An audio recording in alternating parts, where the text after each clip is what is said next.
posted by the author, StrayCatDiaries on Reddit. These are real experiences by the user and are posted with permission from them. Trespasser tortured my mom and I when I was a kid. I'd like to share with you a series of horrific events from my childhood that we have never had a real resolution to. There were some suspects, but no one was ever brought to justice. Also, there have been a lot of terrible things that happen on my mom's property, and that's another story. But here's part of the beginning. This part of the story happened roughly between 1990 during my summer break from school, but continued on for quite some time. I must have been about 2nd or 3rd grade age. I grew up with just my mom. My dad was never in the picture, so we lived alone until I was about 12, when she remarried. Our secluded country neighborhood was safe for the most part, and all of our immediate neighbors were elderly, save for one couple who had a few young adult sons around my brother's age.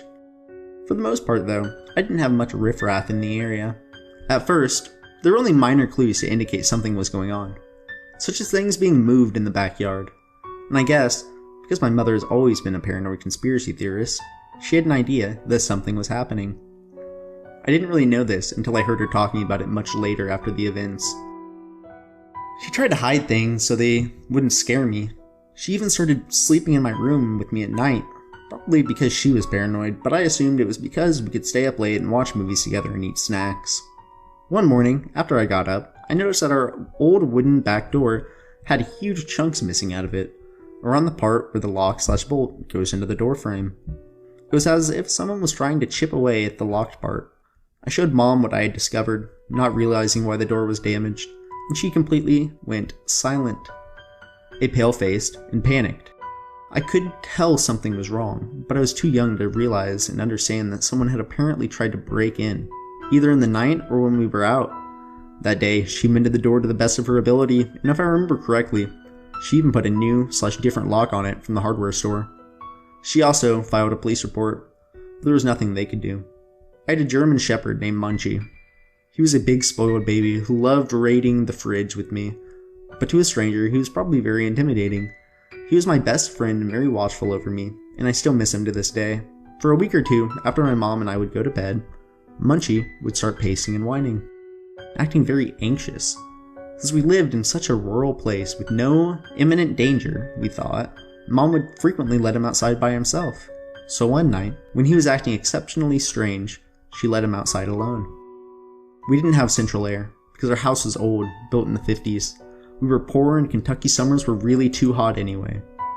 At night, Mom would open up all the windows in the house, with the halfway burglar latch of course. Since she was in my room with me, watching a movie, we had both my bedroom windows all the way up. My back window overlooked a bit of a hill, which gradually sloped into a low, wide bottom. The bottom was full of tall weeds and bushes. Suddenly, we heard movement in the brush at the bottom. Munchie. Then we heard him snarling like a werewolf. Mom got up and ran to the window but couldn't see anything. What we heard next was horrifying. It sounded as if Munchie was attacking someone. He was making those awful noises as if he was eating someone alive. I began to cry, terrified that something would happen to my best friend, and my mom started screaming in horror for Munchie to come home. We heard what sounded like someone escape my dog's wrath and take off through the brush. Mom ran to the back door with me right behind her and called for Munchie at the top of her lungs until he came running back into the house.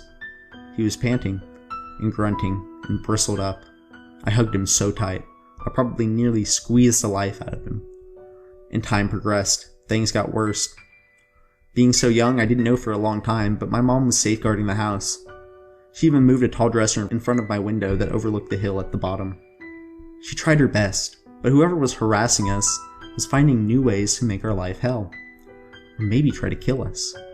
One night, she said she heard peculiar noises coming from the backyard. I don't necessarily remember this, so I called her for details before writing this. The sounds were coming from under the dining room windows, which overlooked the backyard. She turned on the security light on the back of the house and saw a ladder propped up against the back of our house, as if someone was trying to climb through our windows. This incident seemed more like an empty threat than a real attempt, especially considering the back door was probably easier access. We don't know if that person thought the windows would be unlocked or what, but for whatever reason, they gave it a try. Again, she called our local police and they did nothing. I should probably note that we really didn't have much law enforcement there. You probably wouldn't believe me if I tried to tell you how worthless law enforcement was and still is in that area. On another occasion, and this memory is burned into my brain because it scared me so bad, someone snuck up to my bedroom window one night. I hate to even think about what their intentions might have been. My mom had drifted off to sleep, but I was quietly watching the rest of Willy Wonka. I was looking in the direction of my ominous window, the one overlooking the bottom, so I ended up getting a good look at this big, white hand, which reached up and slapped my window screen multiple times in rapid succession. I screamed, Mom woke up, and the tormentor took off, no doubt through the brushy bottom. My mom is a dog person. She adores dogs, and has always had a lot of dogs and puppies around. We had 7 little black pups, and the mother dog around this time. They lived outside our huge property, had plenty of space to play, and a nice, big dog house. At some point around the same time this stuff was happening, we had to be out of town for a few days. Mom had some people watching the house, and I guess she didn't really think anything horrendous would happen. Then again, she wasn't aware of how far this thing would go. When we came home, Mom's puppies had been killed and lined up in a row in the side yard, close to my window that overlooked the bottom. This was devastating. The police did little to no help, which included telling her how short to saw off her shotgun so that it was still legal, and advising us to keep Munchie in the house. I forgot to ask, but I'm nearly positive Mom ended up sending the mommy dog away to my sister's house on the other side of town. Months later, incidents were increasing in occurrence, and then someone decided to take it way too far. Something hit the back of the house in the wee hours of the morning. Mom looked out the windows and saw nothing, at least not until the next morning. She found a stick with a charred pine knot on it. Someone had apparently lit it on fire and threw it at our house. Assumed they were hoping our house would burn. I don't even ask about the cops because they did nothing yet again. Wouldn't be surprised if they knew who the culprit was and didn't care.